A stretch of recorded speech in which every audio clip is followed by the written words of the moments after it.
Assalamualaikum warahmatullahi wabarakatuh. Salam sejahtera untuk kita semua. Perkenalkan, kami dosen dari Sekolah Tinggi Ilmu Ekonomi Pasundan Bandung. Puji syukur tahun ini kami dipercaya mendapatkan dana hibah PDP tahun 2025. Izinkan saya selaku ketua untuk menjelaskan penelitian yang telah kita lakukan melalui video ini. Saya akan menjelaskan penelitian kami yang berjudul Peran CSR terhadap Green Accounting, Kinerja Lingkungan, Kepemilikan Saham, dan Eco-Control serta dampaknya pada Corporate Financial Performance. Perkenalkan, tim peneliti dari penelitian ini yaitu saya sendiri Roro Endah selaku ketua, dan Ibu Nita Yura serta Pak Maulana Yusuf selaku anggota. Corporate Social Responsibility merupakan tanggung jawab perusahaan bagi pemegang saham dan karyawan dalam bentuk profitabilitas dan kemajuan perusahaan, tanggung jawab eksternal sebagai wajib pajak dan penyedia lapangan pekerjaan, meningkatkan manfaat dan kapasitas masyarakat dan melindungi lingkungan dari generasi ke generasi yang akan datang. Beberapa kasus yang terjadi akibat perusahaan tidak mengupayakan kinerja CSR adalah PT Kimu tahun 2022 membuang limbah ke saluran drainase air hujan dan menyimpan limbah B3 di halaman. PT Klampis ditindak tegas karena membuang limbah beracun ke Sungai Kaliputih. Terakhir, yaitu PT Mahkota ditindak karena melebihi baku mutu sulfur dioksida pada cerobong asam sulfat. Sekretaris Direktorat Jenderal Pengendalian Pencemaran dan Kerusakan Lingkungan, Kementerian Lingkungan Hidup dan Kehutanan, Sigit Reliantoro mengatakan bahwa masih ada perusahaan manufaktur yang belum mendapatkan program penilaian hijau dan emas. Hal ini disebabkan oleh kurangnya kesadaran perusahaan akan tanggung jawab terhadap lingkungan. Perusahaan cenderung fokus pada tujuan utamanya yaitu memaksimalkan laba tanpa memikirkan tanggung jawab lingkungan. Novelty dari penelitian ini terletak pada pengintegrasian berbagai komponen green accounting, kinerja lingkungan, kepemilikan saham dan eco-control dalam suatu kerangka analisis yang komprehensif, yang dipadukan dengan peran CSR sebagai variabel intervening. Penelitian ini memberikan wawasan baru mengenai bagaimana interaksi antara faktor ini dapat mempengaruhi kinerja keuangan sektor industri dasar dan kimia yang diakui memiliki dampak signifikan terhadap lingkungan. Pengolahan data dalam penelitian ini menggunakan analisis jalur, FU9 dan uji Sobel untuk mengukur variabel Z dalam memediasi variabel X terhadap Y. Green Accounting merupakan penggabungan proses akuntansi yang terdiri dari pengakuan, pencatatan, pengukiran nilai, peringkasan dan pelaporan informasi keuangan, sosial dan lingkungan secara terpadu. Berdasarkan hasil penelitian, seluruh perusahaan sudah memiliki biaya lingkungan hidup yang dimana digunakan dalam pelestarian lingkungan, pengelolaan limbah, kebersihan dan kelestarian lingkungan. PT Lotte menyediakan bank sampah serta menyediakan tandon air di Desa Tegalwangi untuk memaksimalkan panen. Sedangkan PT Toba berkomitmen menggunakan 100% energi terbarukan untuk menghasilkan energi listrik. Energi terbarukan antara lain, kulit kayu palem kaul, palem shell, kulit kemiri, tongkil jagung dan selai ipal. Untuk PT Indosemen memanfaatkan biaya lingkungan hidup dengan membuat program kampung ramah lingkungan di Desa Kuwinutuk, Kabupaten Bogor. Setiap tahun sejak tahun 2016 terdapat sedikitnya penambahan 2 unit bank sampah di Desa Gunung Sari. Kegiatan lainnya memberdayakan KWT untuk melaksanakan penghijauan dan penanaman sayuran dan tanaman toge di demplot kelompok tiap RT, serta mendorong setiap rumah untuk menggunakan sepiteng. Selain itu, Indosemen juga berkontribusi dalam pembuatan 6 sumur resapan air dan perbaikan saluran drainase dan pembuatan lubang biopori resapan sebagai tabungan air tanah. Kinerja lingkungan merujuk pada tingkat kerusakan lingkungan disebabkan oleh kegiatan yang dilakukan perusahaan. Kinerja lingkungan diukur menggunakan hasil proper. Pada tahun 2024 terdapat 85 perusahaan yang berstatus emas dan 16 perusahaan yang berstatus hitam. Status emas salah satunya yaitu PT Indosemen pada tahun 2023 dan 2024, sedangkan perusahaan lainnya dalam penelitian ini berstatus biru.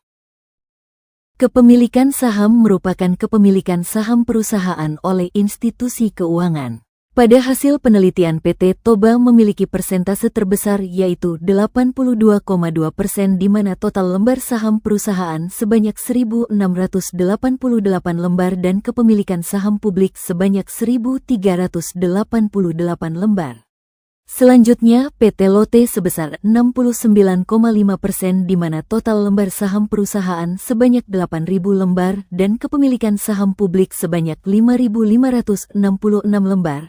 Terakhir PT Ciwi sebesar 62,3% dengan total lembar saham perusahaan sebanyak 5.000 lembar dan kepemilikan saham publik sebanyak 3.113 lembar. Eko-kontrol adalah sebuah konsep dalam menyelesaikan sebuah permasalahan lingkungan yang berhubungan dengan dunia bisnis. Dampak eksternalitis mendorong masyarakat melakukan eko-kontrol atau pengendalian lingkungan. Dalam penelitian ini, eko-kontrol diukur melalui ROA. Berdasarkan hasil penelitian perusahaan yang mengalami penurunan dalam ROA adalah PT Toba dan PT Indal yang disebabkan oleh menurunnya laba bersih serta berkurangnya pasokan yang menyebabkan meningkatnya biaya-biaya.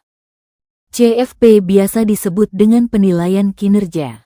Berdasarkan hasil penelitian diketahui bahwa seluruh CFP perusahaan mengalami fluktuatif. Salah satunya yaitu PT Krakatau pada tahun 2020 memiliki nilai CFP sebesar 4% dan meningkat pada tahun 2021 menjadi 48%. Hal ini dikarenakan harga saham yang mengalami peningkatan dari 304 menjadi 428. Perusahaan selanjutnya yaitu PT Ciwi yang pada tahun 2025 mengalami penurunan drastis menjadi 5%. Hal ini dikarenakan harga saham yang mengalami penurunan dari 9.850 menjadi 7.525. Pada struktur 1, Green Accounting berpengaruh terhadap CSR. Pengungkapan biaya lingkungan merupakan bentuk kegiatan CSR yang dilaporkan sebagai bentuk kontrak sosial yang menjelaskan hubungan antara perusahaan dengan masyarakat, di mana salah satu bentuk tanggung jawab perusahaan kepada masyarakat adalah pengungkapan kegiatan sosial atau perlindungan lingkungan. Selanjutnya, kinerja lingkungan berpengaruh terhadap CSR. Dalam penilaian PROPER berkaitan dengan upaya pelestarian lingkungan, konservasi energi, dan community development. Kinerja lingkungan merupakan salah satu indikator yang tercantum dalam CSR. Sehingga jika kinerja lingkungan baik maka CSR yang dimiliki oleh perusahaan juga baik. Yang ketiga, eko-kontrol berpengaruh terhadap CSR. Dengan adanya eko-kontrol, perusahaan telah menunjukkan kepedulian dalam aspek internal dan eksternal. Salah satu aspek internal dalam penelitian ini adalah ROA. Dengan hal ini perusahaan memiliki dana untuk kegiatan sosial dan lingkungan. Maka, dalam hal ini dapat disimpulkan semakin banyak perusahaan yang menerapkan eko-kontrol maka dapat meningkatkan nilai CSR. Terakhir, kepemilikan saham tidak berpengaruh terhadap CSR. Pada penelitian ini terlihat jika persentase kepemilikan saham kecil, maka investor tidak memiliki pengaruh yang kuat untuk terlibat dalam hal pengungkapan CSR. Pada struktur 2, Green Accounting tidak berpengaruh terhadap CFP.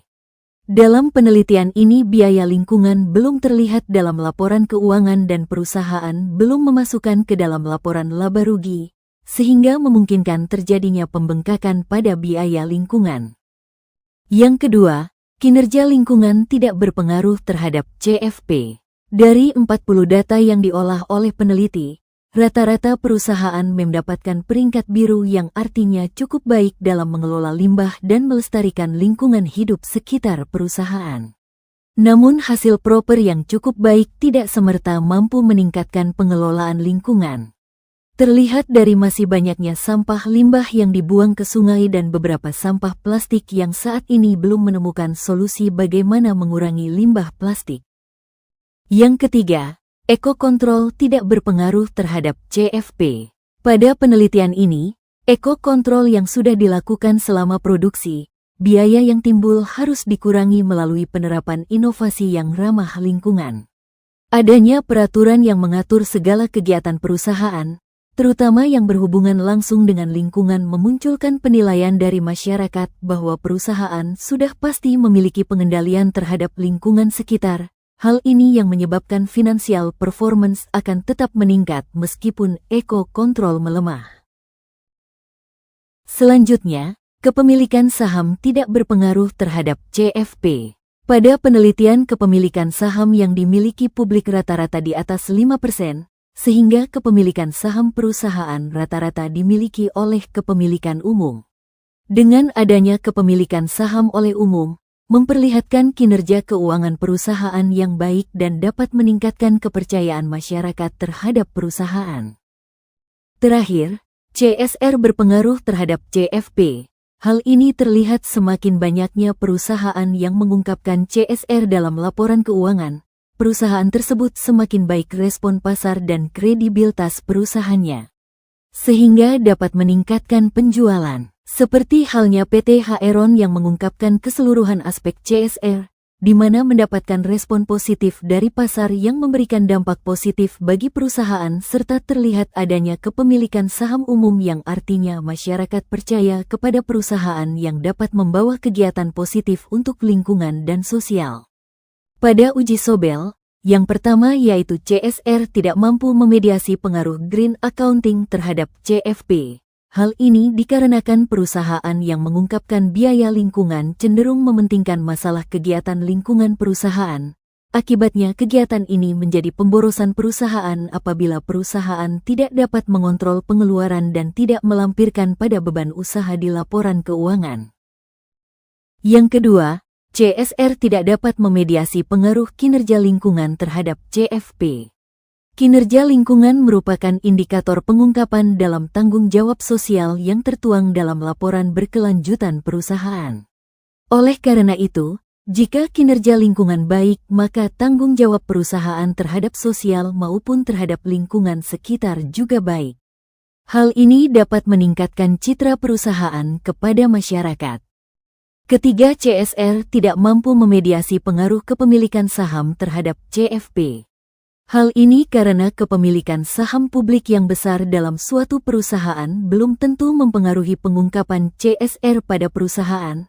Kepemilikan saham publik terdiri dari beberapa pemegang saham, sehingga tidak dapat menekan perusahaan dalam membuat kebijakan. Terakhir, CSR tidak mampu memediasi pengaruh eco-control terhadap CFP. Dari hasil penelitian menunjukkan bahwa pengeluaran yang diperlukan untuk mengurangi emisi karbon selama produksi, seperti yang ditunjukkan untuk menurunkan intensitas karbon, dapat berdampak negatif pada kinerja keuangan. Akibatnya, eco-control memiliki dampak jangka panjang dan dampak keuangan jangka panjang menjadi terbatas. Demikian pemaparan hasil penelitian yang telah kami lakukan. Semoga penelitian ini bisa memberikan manfaat, masukan serta ilmu bagi kita semua, terutama peneliti selanjutnya dan perusahaan yang kita teliti. Kami mohon maaf jika dalam penelitian dan penyampaian masih banyak kekurangan. Akhir kata, wabillahi taufik wal hidayah. Wassalamualaikum warahmatullahi wabarakatuh.